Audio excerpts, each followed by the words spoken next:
Good morning, boys. Happy Wednesday, and we're back with Boxcar Children, the Hot Air Balloon Mystery, Chapter 6. A Suspect. I hope everybody's having a good week, working hard. Can't wait to see what you guys have been working on. Without further ado, here we go. Maybe we'll get to find out if Pete Moran had something to do with launching the balloon. Pointing at Pete Moran, Brad Golder said, "You." Pete's mouth dropped open. I don't know what you're talking about, he sputtered. Matt stepped forward. "Wait a minute, Brad," he said. "What makes you think Pete launched your balloon?" Brad pointed his finger. "His back pocket," he answered. Looking puzzled, Pete reached behind him and pulled a red and white bandana from his pocket. "That's my bandana," Brad said. Sky took the scarf from Pete. "It's just a red bandana," she said. "It could be anybody's." "Look in the corner," Brad directed. "You'll see my initials." Sky did as he directed. Sure enough, the letters BG were written in black ink. I always tie two bandanas to my balloon basket, a red one and a blue one, for luck," Brad explained. "I didn't launch your balloon," Pete told him. "I found that bandana this morning on my way back from the farmer's market. I was buying fruit and vegetables for the inn. I stopped at the spring on Mill Road for a cool drink. The bandana was lying on the ground." "That's true," Mary England said. "I saw Pete on Mill Road early this morning." After that, no one said anything for what seemed like a long time. Finally, Brad mumbled something and walked off. Pete looked after him.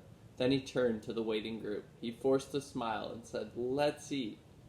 "Good idea," Benny said. The Aldens took their plates to a tree at the edge of the field.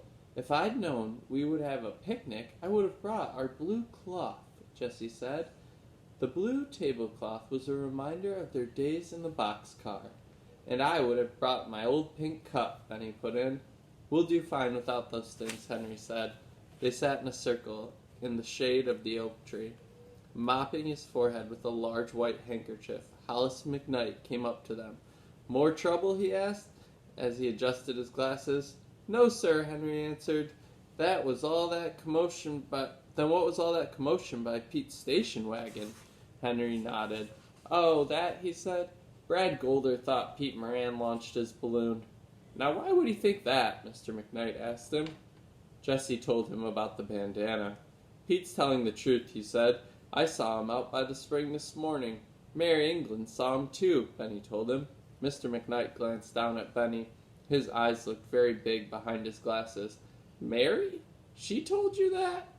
"Well, that proves Pete wasn't anywhere near the port, then," he said. "Enjoy your lunch," and hurried away. "That was strange," Violet said. "I thought so too," Jessie agreed. "Why?" Benny asked. "I don't think he came over to see what was going on between Brad and Pete," Jessie explained. "Instead, he waited to ask us about it," Violet added. "A good newspaper person likes to get the information firsthand," Henry said. "Maybe he's not a good newspaper person," Benny said. "He seemed to know all about the runaway balloon," Sue Lee commented. "Everybody knows about that," Benny said. Henry understood what Sue Lee meant. "That's right," he said. "Don Pfister tried to tell him about it, but Mr. McKnight wouldn't listen. Someone else probably told him," Jessie said. "Mary might have told him," Violet suggested. They were silently thinking about this morning's events. "Do you think Pete launched the balloon?" Benny asked after a while. "Oh, I don't think he'd do such a thing," Jessie answered. "He couldn't have done it alone," Henry said. Remembering this morning's argument at the inn, Violet said, "Sometimes we just have to do what we have to do." "What does that mean?" Henry asked. "It's what Barbara said to Mary this morning at the inn," Jessie answered, when they were arguing. "Maybe Barbara and Pete launched the balloon," Benny said. "Barbara was at the inn with us this morning," Sue Lee reminded them. "But Pete wasn't," Benny said. "Barbara told us that he was running errands." "He just told us he was at the farmer's market," Jessie said.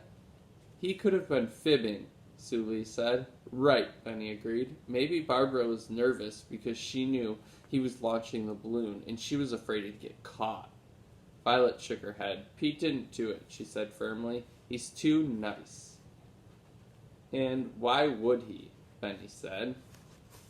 Alright, that chapter ends a little abruptly right there. It ends, and our next chapter is called Hares and Hounds, chapter 7.